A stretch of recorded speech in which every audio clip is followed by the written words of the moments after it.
In this lesson, I will explain to you about tuple. So tuples are sequences just like lists. The difference between tuples and lists are the tuples cannot be changed, unlike lists, and tuples use parentheses, whereas lists use square brackets. Right? So these are the parentheses. In tuples, you have to use the parentheses. In list, you have to use the square bracket. In list, whatever item you have written here, you can update or you can change, but the tuples are immutable, means you cannot change the value. I will show you with the help of few examples. So here I have made one tuple. The name of that tuple is 1, and here I have written in parentheses the strings Albert, Fatma, Rob. When I will run this tuple, so you will see the output in the parentheses. This is the tuple. In the second tuple, I have written some strings as well as integers, because tuples support integers, float, strings, other data types. When I will run it, so you will see these are the strings and these are the integers as a output. Here I have made Z an empty tuple, so you can see that we can make the empty or blank tuple as well. So see, the output is only the parenthesis, it is blank. Now here is tuple 2 1. What is the meaning of this? If I want to retrieve some item from the tuple, so always keep in mind that these are the indexes, and indexes start from 0, 0, 1, 2, 3, 4, 5. The elements or the items are 6, but the index start from 0, so the last element index will be 5. I want to retrieve 1 from this item, so what you think, what should be the output? Do not say Albert, because this is the 0 index. The answer or the output will be Fatima. So see, the Fatima is here. Now we can make the slice of the tuple as well, just like the list. If we want to retrieve from 0 to 4, so see 0, 1, 2, 3, 4, 5, and we want to retrieve up to 3, 0, 1, 2, 3. You have to mention one more number, that is 4. Right? When I will run this, so you will see the output is 0, 0, 1, 2, 3. Right? Similarly, if you want from 0 to 4, so then you have to write down here 5. If you want from 0 to 5, then you have to write down 6 here.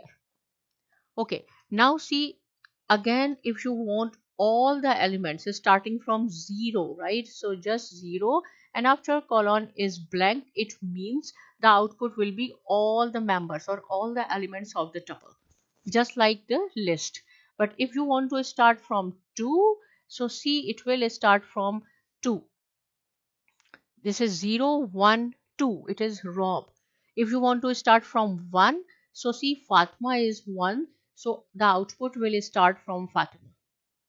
So it's up to you, according to your situation.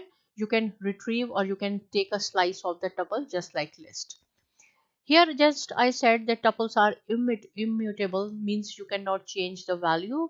So tuple 2 0 index, 0 is the Albert. If I say I want to change it to Robert, so when I will run, so see what will happen.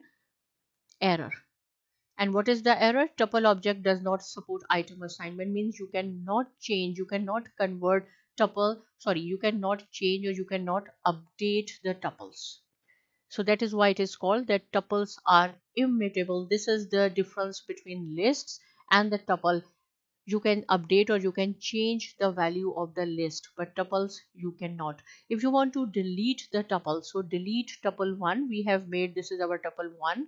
So if you want to delete, do not use the complete word delete, only del, tuple 1. And when see, I will run it, it means it is deleted from the system. I will show you here again. If I want to run this tuple 1, it says name tuple 1 is not defined. It means it's deleted. Now come again to tuple 2. In tuple 2, we have how many elements? 1, 2, 3, 4, 5, 6.